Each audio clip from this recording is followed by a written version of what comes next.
Isang binatilyong lalaki na nagngangalang Roger ang pauwi sa kanilang bahay mula sa kanyang boarding school upang gugulin ang kanyang bakasyon.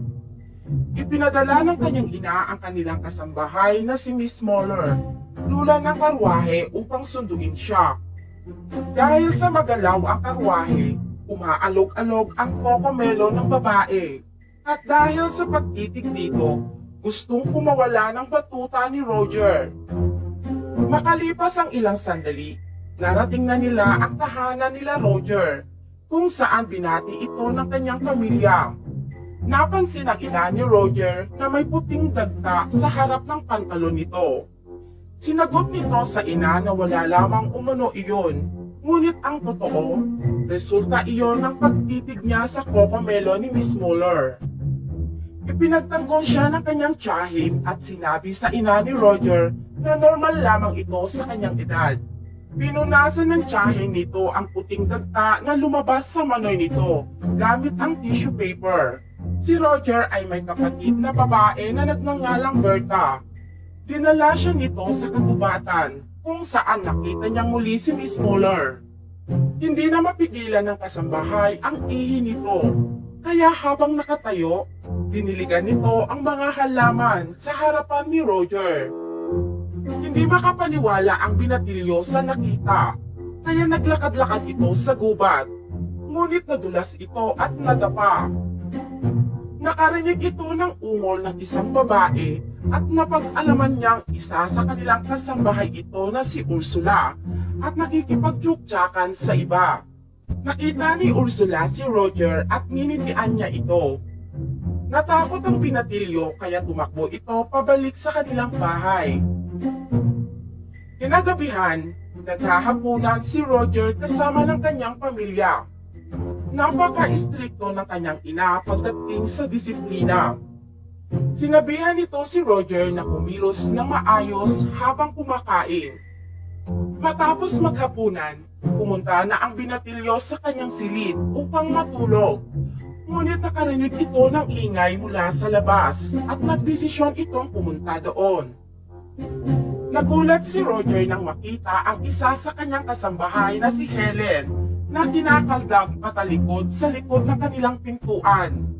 Pinakalma ni Roger ang kanyang tutoy-toy at bumalik sa kanyang silid kung saan nakita nito ang kanyang kapatid na si Berta na nagtatago sa kanyang higaan. Nagkwento si Berta tungkol sa kanilang tiyahin. Sinabi nito na ang kanilang tiyahin na si Margaret ay hindi pa nadidiligan. Itinanong ni Roger kung saan nalaman ng kanyang kapatid at sinabi nito na mula sa kanilang kasambahay na si Helen. Kinaumagahan, nagpunta sina Roger at Berta sa ilog kung saan naliligo ang kanilang mga kasambahay at nag-aaminan ng kanilang mga sikreto. Nag-uusap ang mga ito at sa oras na iyon, ang mga kasambahay kasama na si Ursula ay patungo sa ilog. Nagmadaling nagtago ang magkapatid sa likod ng puno. Habang nagmamarites ang mga kasambahay, tatlong mga barako ang dumaraan mula sa kabilang panig ng ilog na nagkataong mga tauhan din sa bahay nila Roger.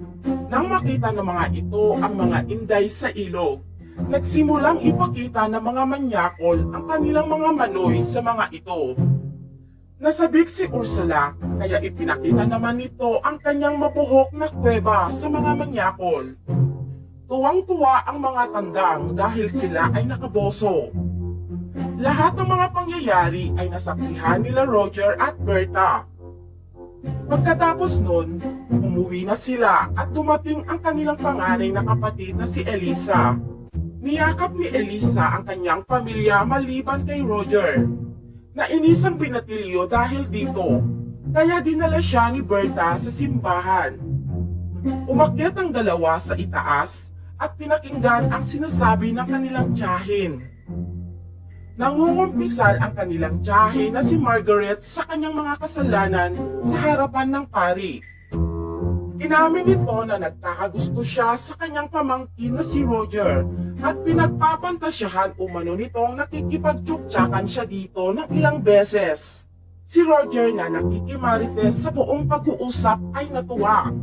Dahil kahit papaano may nagmamalasakit sa kanya. Sa sobrang kasabikan, nahulog si Roger mula sa itaas at nahulog ang kanyang pantalon, kaya sumilip ang kargada nito. Nagsumbong ang pari sa ina ni Roger at nagtanong ang ginang kung ano ang pwedeng maging parusa ng anak. Iminungkahi ng pari na paluin ang wetbox nito ng 10 beses upang maturuan ito ng leksyon. Pumayag naman ang ina ni Roger sa parusang ito at inutusan si Margaret na gawin iyon. Habang nangyayari ito, siya namang pagdating ng nobyo ni Elisa na si Roland at tinawanan nito si Roger sa ganong sitwasyon. Tumanggi si Margaret na gawin ang parusa kay Roger, ngunit nakumbinsi ito ng kanyang ate kaya hinampas niya ito ng 10 beses. Ang kanilang kasambahay na si Ursula at kapatid na si Berta ay pinapanood sila mula sa labas ng bintana. Kinagabihan, natutulog si Roger ng nakadapa dahil masakit ang kanyang likod. Nakarinig ito ng ungol mula sa labas ng kanyang silid. Nang kanya itong tingnan, nakita nitong muli si Helen na kinakabayo patalikod sa likuran ng pintuan. Samantala, ang kaibigan ng kanyang ama na si Mr. Frank ay naroon din at nagbabatil ito habang namboboso. Hindi nagtagal, dumating si Ursula at sinabi nito kay Roger na nasaksihan niya ang pagpaparusa sa kanya, kaya inalok niyang pahiran ng gamot ang likod nito. Tumanggi si Roger at nagtanong ito kay Ursula, dahil sa tuwing matutulog na siya, nakikita nito si Helen na kinakabayo ng iba. Tinanong niya kung sino ang lalaking yon, na sinagot naman ni Ursula na sikreto iyon ng mga katulong at umalis. Nag-isip ng malalim si Roger kung kailan din siya makakashoot sa palakang may buhok. Naalala niya si Mr. Frank na masaya sa kanyang nakita kanina. Pinuntahan nito si Mr. Frank upang magtanong tungkol sa lalaking nangangabayo kay Helen. Nakita nito ang lalaki na hinihimas ang kanyang batuta habang namboboso gamit ang telescope. Nagulat si Mr. Frank kay Roger kaya nagmadali itong umalis. Kaalis nito, sumilip si Roger sa telescope at naispukan niya na may 2 taong nagyuyugyugan.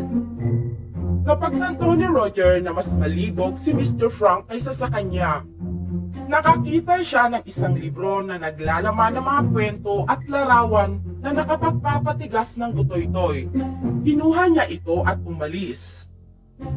Habang patungo sa kanyang silid, nakarinig si Roger ng mga ungol mula sa silid ng kanyang magulang at namboso ito sa butas ng pintuan.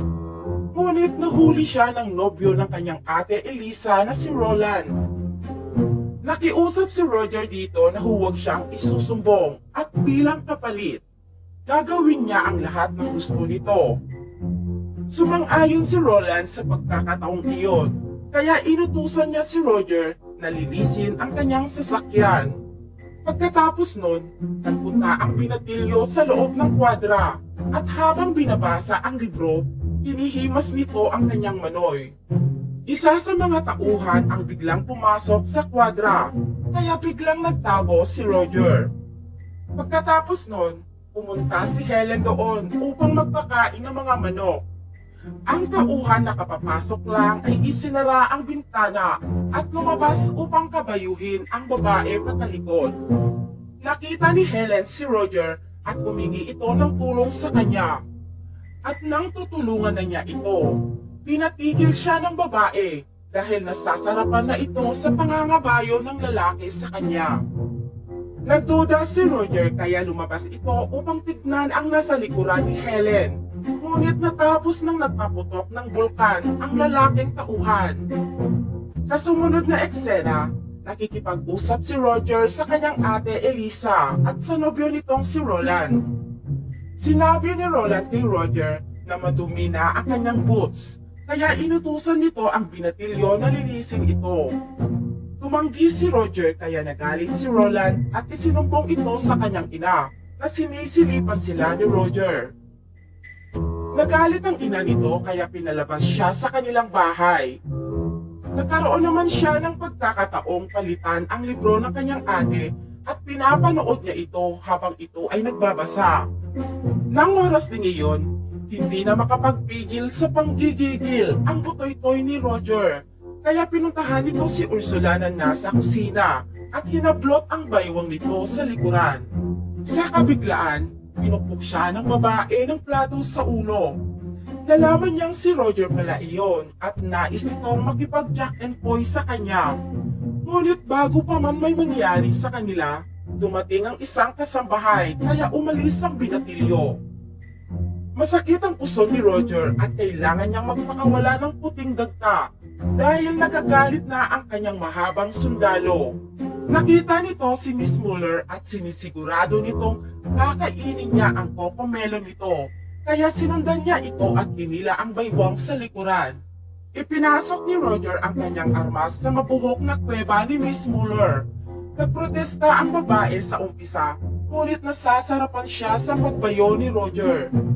Huminto ang binatilyo dahil dumaan ang bwisit na kartero at ibinalita na nag-umpisa na ang giyera ng France at Germany.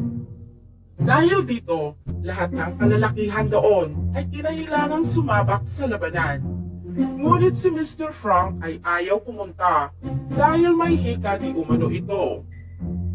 Nang malaman ni Roger na lahat ng kalalakihan ay kailangang umalis at puro babae lamang ang matitira doon, sobra ang tuwa nito at nagpasalamat sa magandang pagkakataon. Kinaumagahan, lahat ng kalalakihan ay nakaalis na para sumabak sa gera. Naispatan ni Roger si Ursula na may pagnanasa din sa kanya, kaya ipinaubaya nito ang kanyang bibingka kay Roger. Hindi nagsayang ng oras ang tigang na manyakol. Sinimulan nitong balatan si Ursula at nagpasabog ito ng dagta magdamag. Sa sumunod na eksena, makikita natin ang isang kasambahay na si Kate na nakaupo sa tabing ilog. Biglang lumitaw si Roger mula sa tubig at nakipagharutan sa babae. Nagtagumpay na naman itong manyakol na magpasabog ng kanyang puting dagta na amoy Clorox. Kalaunan, umuwi ang ama ni Roger matapos ang ilang araw dahil isa itong colonel at maaari lang itong umalis at bumalik sa kagustuhan nito. Kinagabihan, nakita ni Roger sina Kate at tiyahin nitong si Margaret na namboboso sa silid ng kanyang mga magulang. Dahan-dahang binuksan ni Roger ang pintuan at pumasok sa loob. Nakita nito ang kanyang mga magulang na kasalukuyang nagdidigmaan. Nagulat ang mga ito nang makita si Roger sa loob ng kanilang silid at pinalabas ito. Matapos ang pangyayari, pumasok si Margaret sa kanyang silid at nakita nito si Roger na nakahiga sa kanyang kama.